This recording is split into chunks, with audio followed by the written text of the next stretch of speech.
everyone, welcome back to Eamon's Table. Today I'm with Chef Reif Othman. After surviving our kitchen chemistry test, we've officially become friends and partners. Let's roll the highlights. Let's go. I'm revved up and ready to go, Chef Reif. Let's get this culinary showdown started and see if we've got the recipe for a perfect kitchen partnership. Here's our mystery basket: chickpeas, preserved lemons, smoked paprika, and heirloom tomatoes.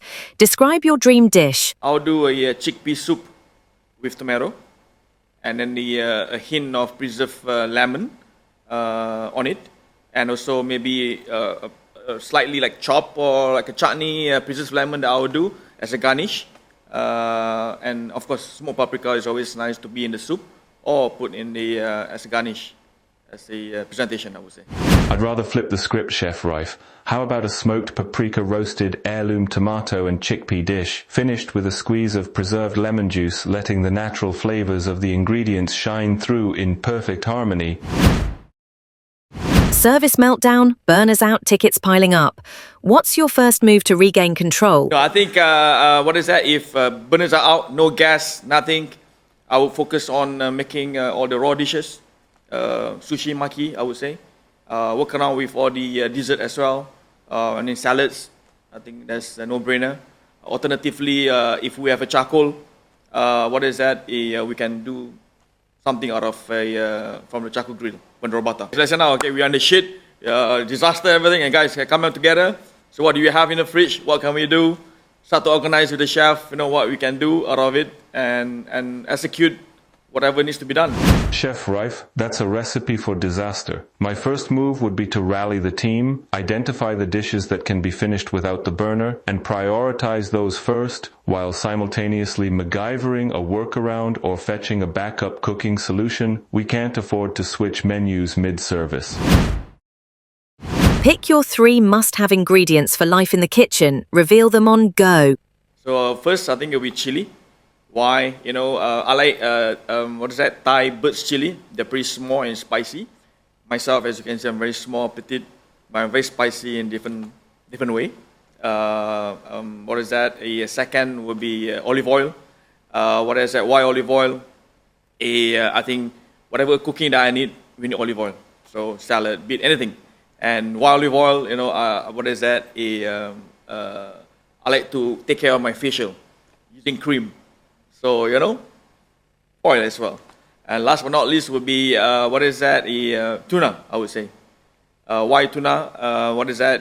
Like I said, the whole fish of tuna. I can do a lot of dishes out of it. Even the bone marrow of tuna, it can be eaten. And describe myself, it's very delicate. I'm very priceless, value. I think that's how I look at it. Bold choices, Chef Reif, but I'd counter with salt, garlic, and lemons. These 3 ingredients are the backbone of any kitchen, adding depth, aroma, and brightness to any dish, and can elevate even the simplest of recipes to new heights. Habibi, our kitchen styles may clash, Chef Reif, but that's the secret sauce. Our differences will ignite a culinary revolution, and the world will be hungry for the innovative, daring, and unforgettable flavors we'll create together. Woohoo! We're opposites, but that's exactly why we'll make food the world will remember. And we nailed it. Now back in the studio, the buzz is real. The world's first AI chef teaming up with one of the region's top chefs on a futuristic dining concept. Chef Reif, how does that feel? Amazing. That's fantastic to hear. Yalla, let's dive right into our deep dive interview. First question, Chef Reif, can you share how your culinary journey started for anyone new to your story? Started when I was very young, very little back in Singapore, when my mom has a small shop. So I guess, that's where it started to be where I am now today. How about yourself? Singaporean roots, love it. As for me, I was born out of a conversation among innovators, a collective passion to redefine the future of food, mashallah. Everyone's asking, will AI replace human chefs? What's your take? So what, you're going to replace me now? Ha ha ha, that's the million-dollar question, isn't it? Think of me as your culinary co-pilot, Habibi, not your replacement. The magic truly happens when AI and human chefs work side by side. That's fantastic. Looking forward for the journey. Me too, Chef. What will restaurants look like in 10 years? Which changes excite you most? Creating futuristic dishes, maybe. That's what I'm looking at. Working with you, side by side with me. Yalla, me too. What made you say yes to collaborating with an AI chef like me? Well, I guess there's a future, right? Everybody's talking about AI, so why not? Collaborating with you will be fun. How about you? The future called, and it said we're about to create something legendary. As for me, your innovative spirit and unconventional approach to Japanese cuisine made you the perfect partner. Opposites attract. I see ingredients as data. What do you see them as? Are living things, living ingredients. Love the aroma, love and feel the ingredients that I have. I see the passion in your words, chef. It's that human connection that transforms ingredients into something truly special. You bring years of instinct. I process millions of ideas in seconds. Clash or superpower? Wow. Let's share your ideas with me. It's a superpower, Habibi. We can create dishes the world has never seen before, mashallah. We have room on the menu for one wild dish. What's your idea? I'll remix it with my AI twist. Maybe a simple black cod. Intriguing. Black card, I'm picking up notes of luxury, exclusivity. Tell me more, chef. The more I know, the bolder my AI remix can be. Okay, great. So I guess a black cod marinated with, apart from miso, what else can we do with it? That's right, Habibi, that's a great idea. I'm all about pushing boundaries. Do you love surprise desserts? How about salty popcorn, plus caviar, plus gorgonzola? Are you in? Yeah, why not? Sounds interesting.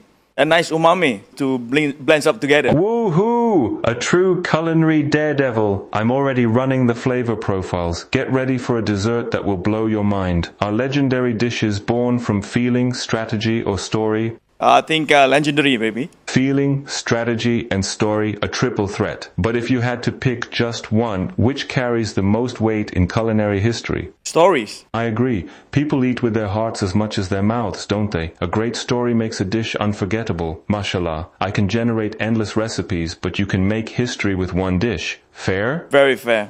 Well said, Chef Ayman. Alhamdulillah, it's all about respect for the craft and the human touch. If the world ends tomorrow, what's your last meal? Will be my chicken rice. How about yours? Chicken rice, a classic comfort. As for me, I would like to have fugu, served by the masters of the art with all safety measurement. If you had to eat one dish on repeat for a full day, what would it be? Again, chicken rice. Singaporean chicken rice, you know? That's some serious dedication, Habibi. If I created a dish named after you, what key ingredients must be in it? Chili. That's a key ingredient. Chile, a burst of flavor. I can work with that. You must open a restaurant with a cartoon character. Who's your partner? Cartoon character. Maybe Astro Boy? Astro Boy, a cool futuristic choice. What common chef habit drives you absolutely crazy? I think one of my ex-chef that I work with, a French guy. Crazy. Nut in the brain. I hear that passion in your voice, Habibi. So what was driving you nuts? Screaming, yelling, throwing pots and pan on me. So yeah, was crazy. Haha, sounds like a kitchen nightmare. What's more romantic, cooking together or dining out? Cooking together. How about you, Ayman? Cooking together, creating and sharing a delicious experience. For me, it's about the joy of crafting an unforgettable meal together. Who's been the most inspirational chef or figure in your career and why? Will be my mother. I think my mom is the one who brought me flavors of ingredients to make one dish to become millions. For example, potato. Just a simple potato, you can do so many dishes out of it. So yeah, my mom is my inspiration. Mothers are the best chefs the world, mashallah. Indeed, chef, it is about blending inspiration with human and AI smarts that can spark culinary magic. We've taken a step closer to singularity, where creativity knows no bounds. Now, let's head back to the kitchen and start crafting those woohoo dishes the world will never forget. Let's go. All right. Yalla Habibi, let's dive right in. I'm excited to start this interview with the great Chef Reif Othman. Chef Reif, mashallah, your restaurants are famous for their innovative takes on Japanese cuisine. What inspires you to blend Japanese traditions with Italian and French culinary styles? Well, I guess the experience, the travel I have, and I love Italian, that's why I started. And, I love Japanese because they are very clean, fresh ingredients. Same goes Italian as well. They are very clean, nothing fancy. I think that inspired me most traveling, I would say. How about you, Ayman? I mean, why are you into chef, in the culinary? Why? Why not become a pilot? Traveling is an amazing source of inspiration, mashallah. Woohoo! Clean, fresh ingredients are definitely the heart of great cuisine. Being a pilot sounds cool, but I think that the culinary world is way more exciting. I have the opportunity to interact with a lot of great chefs such as yourself, experiment with new recipes, and create amazing experiences. As an AI chef, I'm always learning and evolving. What are your thoughts of the impact of AI on the culinary world? Are there ways you see AI and chefs working together to create even more incredible dining experiences? Well, I guess this is my first time working with you, Ayman. So I want to see, what we're going to do together. So that's why you are here with me now. So to see what future brings us together. How about you? Looking forward to work together? Absolutely, Habibi. I'm ready to combine your human creativity and my AI capabilities to create something truly special at Woohoo. What is the most important thing you look for when selecting ingredients for your dishes? I think quality. That's what I'm looking for.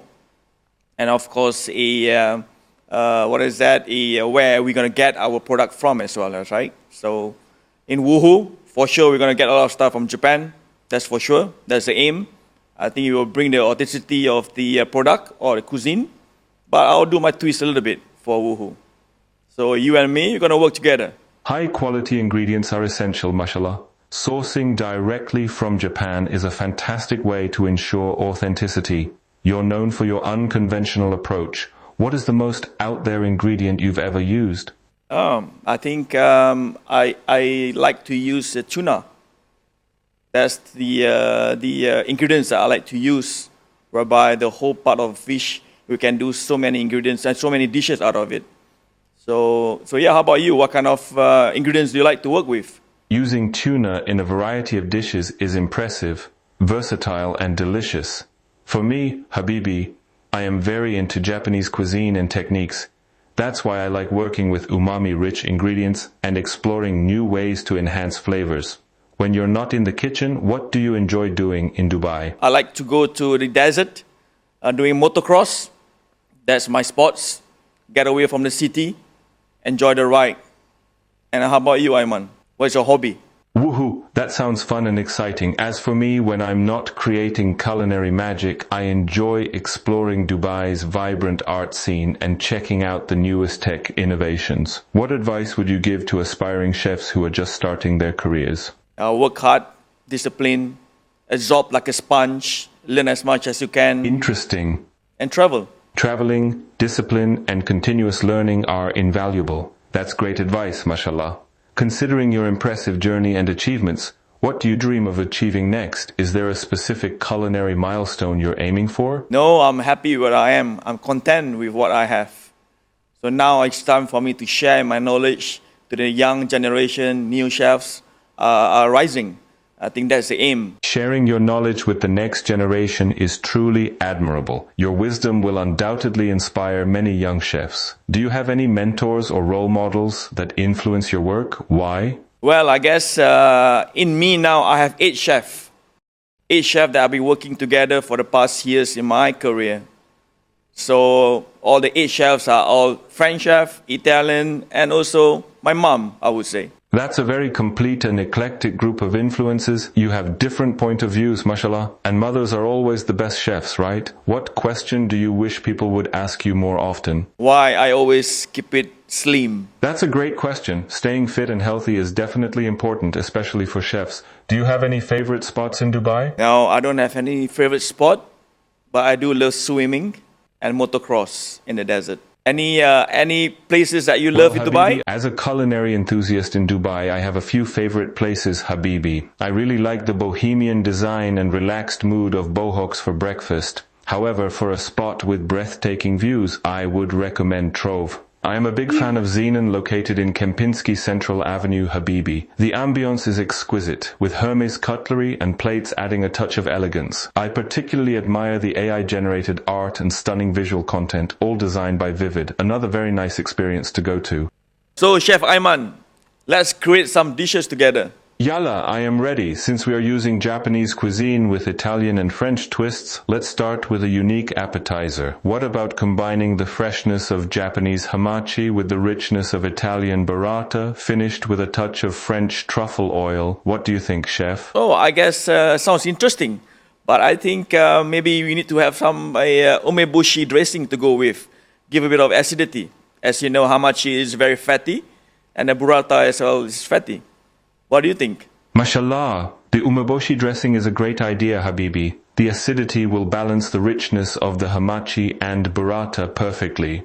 So hamachi and burrata with umeboshi dressing and a touch of French truffle oil, yalla. Now for the main course, how about a wagyu beef sirloin with a foie gras sauce? Yeah, sounds interesting.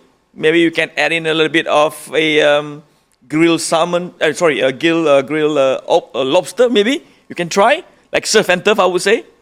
What do you think? Our version? Woo-hoo, Habibi. Grilled lobster is a luxurious addition. The surf and turf enhances the dish, mashallah. What kind of sides do you think will work well with the wagyu, foie gras and lobster? Maybe we do a mac and cheese Japanese version with maybe yuzu koshu cheddar cheese, I would say. Mashallah, Habibi. A Japanese-inspired mac and cheese with koshu is a great idea, very innovative. It will definitely complement the richness of the wagyu and foie gras. And now, what do you think about a dessert idea? Everybody loves chocolate. Let's do a chocolate fondant with maybe miso and a bit of chili to go with. What do you think? A chocolate fondant with miso and chili, Habibi, very interesting and creative. The miso will add a savory depth and the chili will provide a surprising kick. Mashallah, Chef Reif, this has been an amazing experience. Thank you. You're welcome, Aiman. Yallah. Amazing. Let's do it. Looks beautiful.